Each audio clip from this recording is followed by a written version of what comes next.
Time Machine. Why is Rabbit Hole finishing high rye bourbon in a tequila cask? And who's Mary Dowling? We'll have a chat with Haley Hickey. Welcome to the Time Machine. Thank you. Brand rep for several new expressions from the delightfully surprising Rabbit Hole Distillery right here in the Nulu neighborhood of Louisville. Then we'll have a sip and take a bourbon journey that starts in Mexico, traipses its way through bluegrass country, and ends up in Alabama. Our tasting flight will reunite the mother and father of bourbon. Then we'll spin some fresh and some vintage vinyl and music that Haley has never heard before. So grab a glass if you care to, and let's take a sip through history on this edition of the Bourbon Vinyl Time Machine. A brief disclaimer. Everything we say here in the Time Machine, we believe to be true. But as Trey Zoller told me back in 2014 when I was making my documentary, Bourbon Tucky. Never let the truth get in the way of a good story. That's right, Trey. Now let's have a good time. Let's head into the Time Machine. All right, our mics are going, the cameras are going. It's a little tight in here. But Cozy. one of the things that I think is important is that you can get very disoriented in the Time Machine. So Yes. let's set it So Good to get this know. going. Let's start out by telling me who you are and what you do and what's going on. Okay, I am Haley Hickey, and I am Senior Brand Ambassador for Mary Dowling Whiskey Company. Tell me the story of Mary Dowling. So, Mary Dowling was such a cool lady. Given where we are, I feel like I should say groovy lady. No, too cheesy. No, it fits. She Totally was fits. very groovy. She and her husband John owned a distillery called Waterfill and Fraser in Kentucky in the early 1900s, and she took part in the business, but he ultimately ran everything because they had 10 children, so she was taking care of the kids. And he unfortunately died, and she had 10 babies, and I think she was like, Mama's gotta feed these kids, and took over the family business, which was absolutely unheard of for a woman back then, to be a sole proprietor of anything, let alone a distillery. But she took it over and became very, very successful. She gave back so much to the state of Kentucky and to the bourbon industry, and went through tons of trials and tribulations, but she just kept pressing on, and again, still succeeded. So I think it's like 1904 is when her husband died, something like Yes. that. Does that sound right? Yes. Okay. And then something else happened in 1905, like her son died or something. There was some other tragedy. There was a big distillery fire That's what it was. after he died. That's what it was. Yeah. I knew there was some other calamity. A big fire, and they'd already started to. The business was somewhat successful, and she took it over, and it became even more successful. When there was a fire, she went like any other good business person would do, and went to the local bank and said, "Hey, I need to get a loan to rebuild." And they declined and denied her because she did not have a husband. So, being the baller that she was, she chartered her own bank. And yeah, She chartered her own bank. she chartered her own bank. They wouldn't let her sit on the board because she was a woman, but she did. And Holy cow. yeah, I told you she was such an incredible person. She got into a little trouble. The law came and said that they were bootlegging. She wasn't really. We don't know. I don't know the entire story yet, honestly. But we think that it was that one of her sons just had some, leftover bourbon, and they confiscated it from him. She started fighting the law, and it went on forever. She kept appealing and appealing and appealing, and eventually won. The Supreme Court said, we're gonna let this case go. I think that she was a target. I think, yeah, definitely. She was Absolutely. definitely a target. Somebody sent her in, and I know that there was a lot of corrupt dealings that went on back then. Like they would confiscate your liquor and then turn around and bootleg it. So there was a lot of shady business going on. Well, and all these details, right? Right. It's a great story no matter what. Such a great story. I do know that eventually her two of her eldest sons had to do a little bit of jail time so that she and her daughters could stay out. And essentially, the daughters who were involved in the business got a slap on the wrist. And like I said, the eldest sons did a little bit of time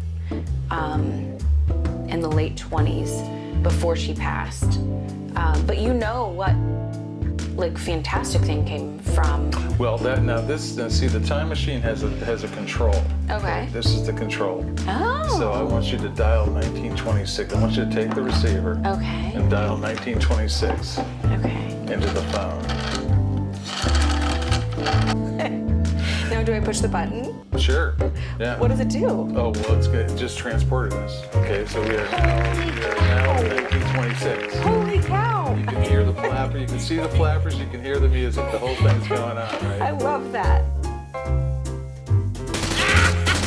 Because the whole idea of the time machine for me was that a bottle of bourbon is a time machine. It really is. Vinyl is a time machine. You know, it takes you back to the moment that it was made.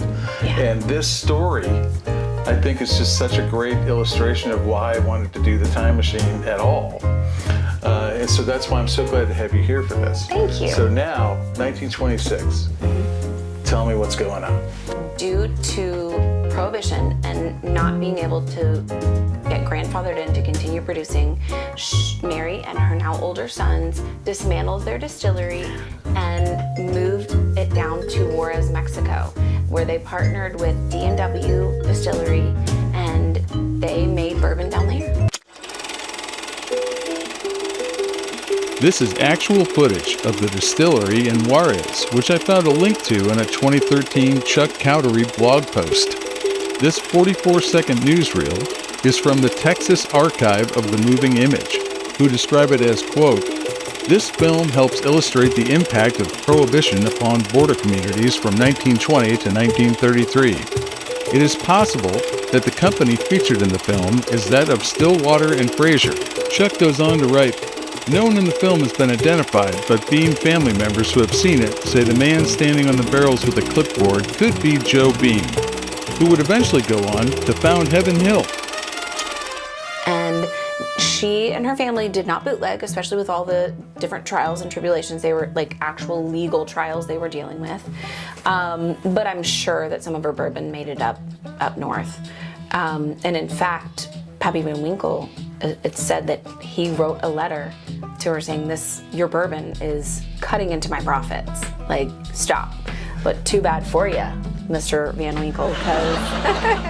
And what's really fabulous, though, is not only did they continue producing there through Prohibition, but her descendants made bourbon down there until the mid-60s, when the U.S. then wrote a letter asking for their permission to stop producing bourbon down there so that bourbon could become a United States only product.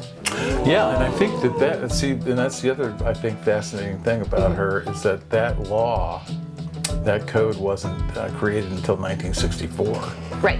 You're but exactly she right. had a lot to do with why they did that. She did. Isn't that wild? That's why we call her the mother of bourbon. The mother of bourbon. Yes. I know. I think it's a great title. I think it's a great story. Thank you. And so there's two different expressions. And yes. Tell me about those. So the first one is a high rye bourbon. It's 25% rye. And wow. That is a high rye. It is.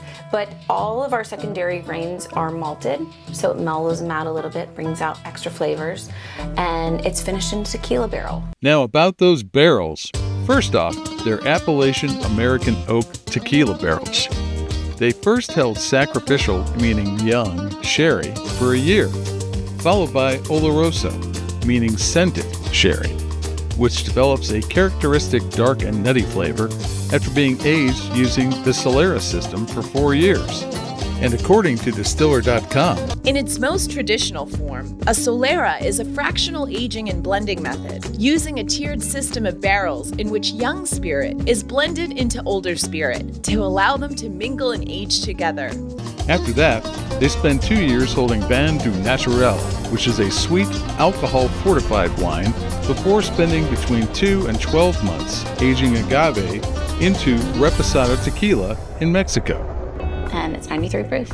So that's the first. That's the blue label. And then the red label is our cask strength double oak. It's a beautiful beautiful bourbon. Oh, excuse me, it's wheated. Okay. So So it's wheated, but it's not. The high rye is the one that's finished in the tequila Correct. cask, and the wheated is it's double oaked or something like and that. it's cask strength at 107. Well, I have to admit, I'm very much looking forward to trying that one. Even if you're not a big tequila fan, the tequila finish is fantastic. It's really light and bright. I'm not going to give you any tasting notes. I don't want to do that. I want to see what you get from it. But it amazes me how much of the agave and earthiness you can pick up just from a few months in that second barrel.